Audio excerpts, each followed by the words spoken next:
Olá, eu sou Ivan Lima e é um prazer receber você aqui no canal Fatos Desconhecidos.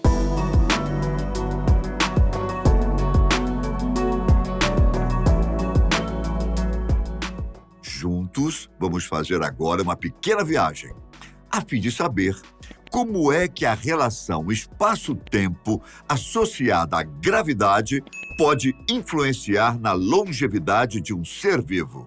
Certamente, você já ouviu dizer que quanto mais rápido um corpo se desloca, mais lento o tempo passará para este corpo. Isso quer dizer que, numa situação bastante hipotética, se você viajar a 300 mil quilômetros segundo, que é a velocidade da luz no vácuo, para um lugar a 10 anos-luz de distância, ou seja, a 94,6 trilhões de quilômetros, e retornar à Terra na mesma velocidade, as pessoas que ficaram na Terra estarão mais velhas do que você. Gostou? Isso porque o seu relógio biológico terá atrasado mais que os daqui.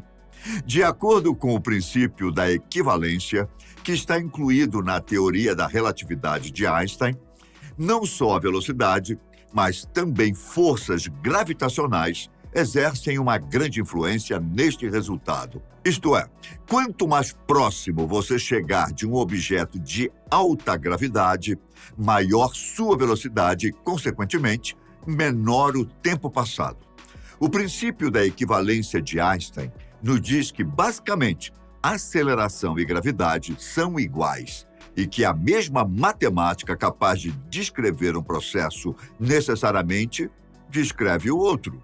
Ou seja, aceleração e gravidade são equivalentes e, sim, interferem no tempo. Voltando à hipotética viagem pelo espaço, digamos que você viaje até um objeto a 5 anos-luz de distância na velocidade da luz. Pela lógica, para as pessoas que ficaram na Terra, você terá demorado 5 anos para chegar até lá, correto? Porém, para você, não terá demorado tudo isso. Pelo contrário, você sentirá como se a viagem fosse quase instantânea. Segundo Einstein, se pudéssemos viajar à velocidade da luz, o tempo pararia completamente para nós. E o que é o tempo? Trata-se de uma grandeza física bastante relativa, não só no contexto cronológico, como também no contexto interno dos padrões científicos válidos ultimamente. Na física, o tempo é diretamente associado ao correto sequenciamento dos eventos naturais, mediante ordem de ocorrência. Ele é estabelecido segundo coincidências simultaneamente espaciais e temporais entre os eventos e as indicações de um ou mais relógios, adequadamente posicionados e sincronizados. Em outras palavras, estamos acostumados ao padrão simplificado dos segundos, minutos e horas, que vemos passar nos ponteiros dos relógios, o que não é tão simples assim. Mesmo porque, conforme teria afirmado Einstein, o tempo é relativo. A medida do tempo envolve geralmente bem mais do que apenas acertar um relógio em conformidade com um evento e anotar sua indicação. Isso muito tem a ver, no caso da viagem à velocidade da luz, com o campo gravitacional exercido por um objeto. Então, devemos entender mais sobre a dilatação gravitacional do tempo. No nosso cotidiano, é comum entendermos que o tempo é universal, ou seja, que ao acertarmos dois relógios idênticos em determinada hora, minuto e segundo, eles nos apontarão sempre a mesma leitura, independentemente de suas posições, movimentos, relativos, acelerações ou de quem esteja os observando. No entanto, se um destes relógios estiver posicionado em Mercúrio, outro na Terra e outro em Júpiter, não demorará muito para que cada um deles esteja marcando um horário diferente do outro. A força gravitacional da Terra mede 9,8 metros por segundo ao quadrado. A de Mercúrio é 3,7 metros por segundo. Já em Júpiter, estima-se que seja 24,79 metros por segundo ao quadrado. Em qual desses lugares você acha que o tempo passa mais lentamente? Uma, duas, três. Levando em conta que a gravidade influencia na passagem do tempo, e quanto maior a gravidade, mais lento é o tempo. Você poderia dizer que Júpiter o tempo passa mais lentamente. Lê do engano, já que você não pode descartar que o Sol também exerce um grande poder gravitacional, que é de 274 metros por segundo ao quadrado. Assim, Mercúrio está bem mais próximo do astro-rei do que da Terra, e mais distante ainda de Júpiter. Mais uma vez, a teoria da relatividade de Einstein entra em ação. Numa outra situação hipotética ainda mais louca, digamos que uma nave acabou de chegar no horizonte de eventos de um buraco negro, que é o local a partir do qual a luz não escapa de ser engolida. Os buracos negros são, até o momento, os astros que contêm o mais alto campo gravitacional já calculado. Sendo assim, para os membros que estão no interior desta nave, tirando o fato de serem transportados para algum lugar inimaginável, o tempo ficará completamente parado.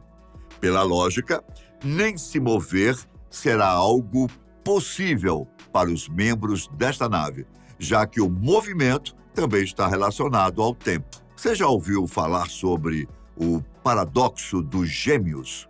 Ele surgiu de uma experiência feita por dois cientistas norte-americanos, o físico Yosef Raphael e o astrônomo Richard Keating. O experimento consistiu em usar relógios atômicos devidamente sincronizados no chão, sendo que um deles ficou em uma base em Washington e os outros foram colocados em dois aviões Concorde.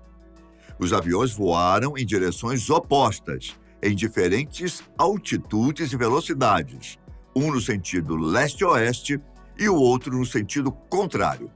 Porém, um dos aviões voou a uma velocidade ultrassônica, enquanto o outro abaixo disso. Os voos foram feitos dando a volta ao mundo, literalmente.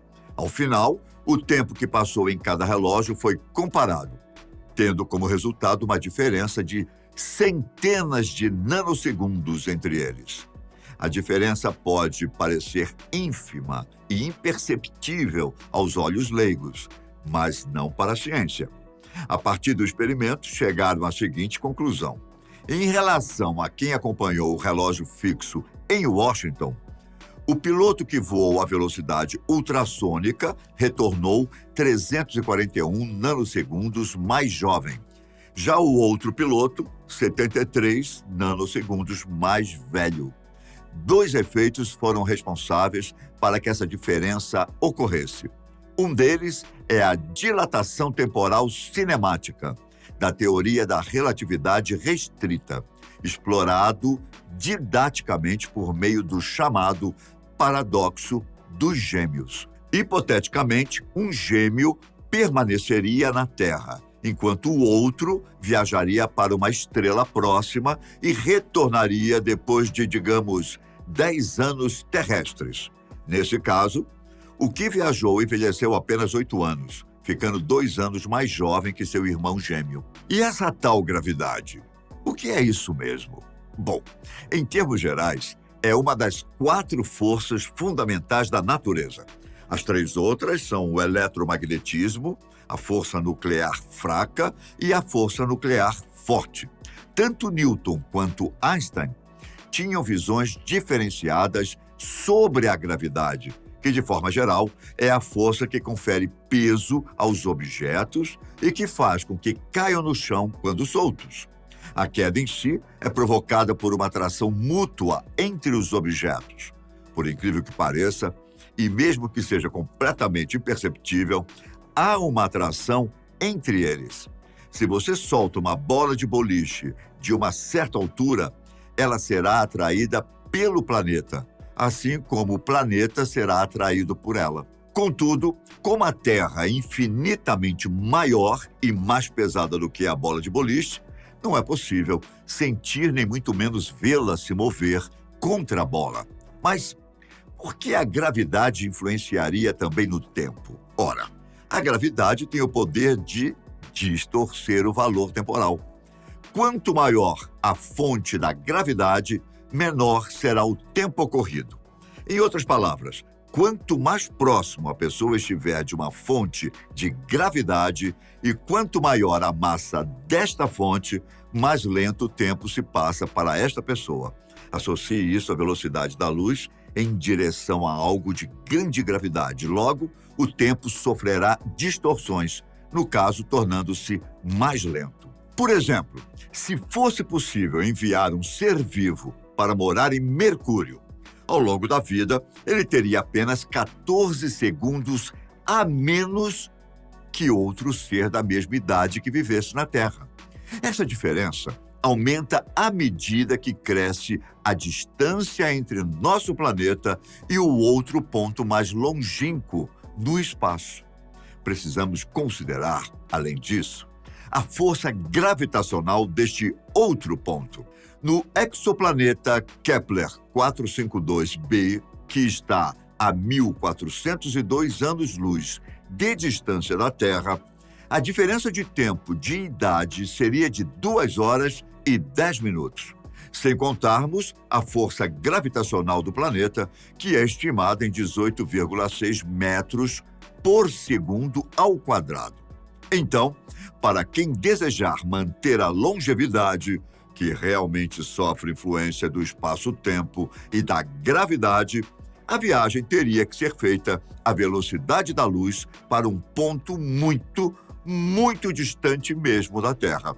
Seria, no mínimo, para as proximidades de um buraco negro supermassivo. Os buracos negros são milhões ou bilhões de vezes mais massivos que o Sol. Portanto, sua influência sobre o tempo é infinitamente maior do que experimentamos por aqui, nas proximidades da Terra. Tudo isso foi dito para informá-lo que a teoria da relatividade de Einstein é uma realidade, comprovando que o tempo não é uma constante e que é determinado por fatores além da imaginação mais leiga. Agora me conta, o que você achou sobre essa viagem no tempo e espaço? Bom, deixe nos comentários se você compreendeu, ao menos em partes, o que Einstein quis dizer com a sua teoria da relatividade. Um forte abraço, fique com Deus e até a próxima. Tchau!